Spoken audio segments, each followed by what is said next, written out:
Hey everyone, it's Heather. I am on my way to the hospital for my 4th precepting shift in a row. And I know that that's something that I will get used to, but I gotta admit I'm a little bit tired this morning. So I worked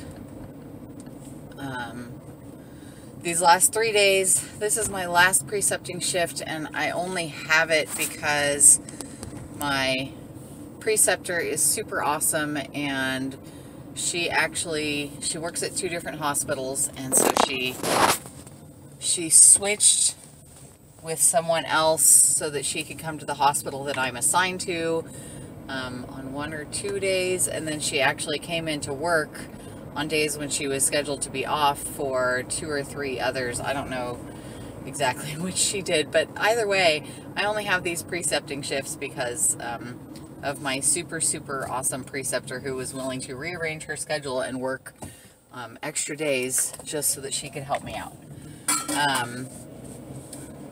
So it's about 6:15 and I'm on my way. It'll take me 20-25 minutes to get to the hospital I'm going to. I was going to stop at Wawa to get a coffee, but I haven't left myself enough time. I need to be there.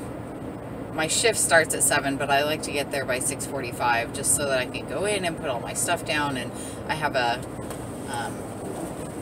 really awesome cap that I put on my hair, and so I have to braid my hair and put it in a bun and then put the cap on, and so I need a few minutes to do all that.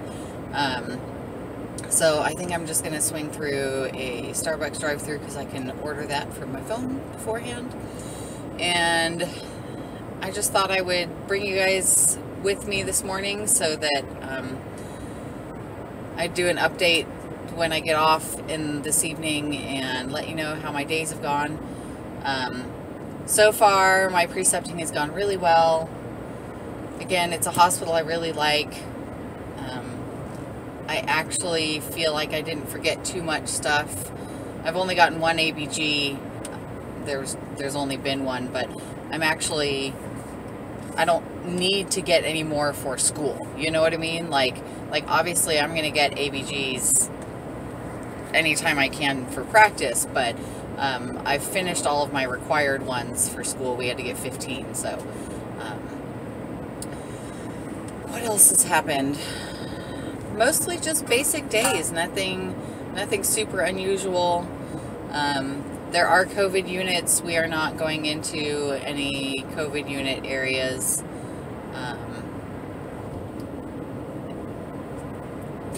The person I'm with can't be assigned to COVID unit areas if I'm going to be with her, so I've heard talk about it. I've heard some of the therapists discussing what things they've tried with COVID patients, what things have worked, which is not much, what things that haven't worked, which is more. So that's been interesting to hear about that sort of thing. And I think that's it for now. I will give you an update when I am done for the day. Hey everyone, it's Heather. I am finishing up my video from this morning. I said that I would come back and do a video when I was leaving at the end of my shift, so that's what I'm doing now. You can see I've changed right now because of COVID and because I do have family who are more at risk. They're in a high-risk population. I change my clothes before I leave the hospital, and then I go home and I shower and put on clean clothes yet again, and then wash everything that I wore when I was in the hospital at all. So that's why I am changed. I haven't taken down my hair yet. It is also not 7 p.m. like when my shift ended. It is about 10:30. So close to the end of my shift, my preceptor, who is, she does NICU, along with other adult floors and all of that, Sorry I'm saying so much, I'm tired. So she got a phone call that there was going to be a transport from one hospital to another for a NICU baby, stable NICU baby, but one that needed to be transported by ambulance in a transport isolette.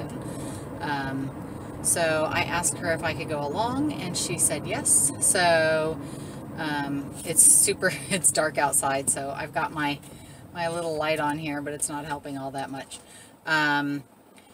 So our shift ended, regular shift ended, and we just hung around and waited a little while, got a bite to eat, and then the ambulance company showed up, and we went to the other hospital to get the baby, took it to the hospital it was going to, and then came back to our hospital that we left from. And so all said, that took about, I don't know, 3 hours or so to do that. It wasn't a hospital that was very far away. It's just, you know, the drive time is not all that much. It was mostly getting to the hospital where we were picking the baby up and getting all of its stuff, and the nurse taking all of the vitals and getting all the information she needed. What else did I do today? It was a busy day. We didn't have a whole lot of patients, it didn't seem like, but the day was just very busy. We always had something to do. We did get to eat lunch, but we didn't really get much of a break other than that. I've been doing, my preceptors had me been doing, wow. My preceptor has had me doing a lot of the charting, as well as giving the nebs and doing the treatments and giving inhalers and those sorts of things. She had me doing a lot of charting and vent checks and things like that. Obviously all under her supervision. I'm not just going out and doing doing things and seeing patients by myself. So, but it's been a really good 4 days of precepting. I'm sorry that I don't have another one for a couple of weeks. So, I will definitely be looking forward to that. And if you have any questions about clinicals or precepting or just anything, if you are looking at becoming a student, or if you do your clinicals and precepting in a slightly different way, I'd like to hear about it. We do 12-hour shifts typically. Sometimes students don't stay for the full 12 hours. At this point, I stay for all 12 hours. I figure I want to experience everything from giving a report to, you know, looking at the patient lists in the morning and figuring out what treatments are going to be when, and doing all the charting. You know, I want to be involved in everything, because at some point I'm going to be doing this job. And the hospital that I was at for these last 4 days is one of the hospitals that, you know, I would be interested, at this point, that I would be interested in working at when I am done with school and have passed my boards. So I'm definitely very interested in knowing all of the ins and outs of how they do things there. I feel like it's all good information to have. So I stay for my full 12 hours, even if it's slow. I didn't always. There have been days where it was like absolutely dead, you know, at a hospital, or, you know, maybe I was with a preceptor who was not as proactive about doing things or showing us things, and so, you know, there have been times where I've left early, but for the most part I really try to stay for the whole time. I feel like there's always value in what I might see and get to experience. So case in point, getting to go on a transport today, that would not have happened if I had left early today. So hope everyone's doing well, and I will see you next time.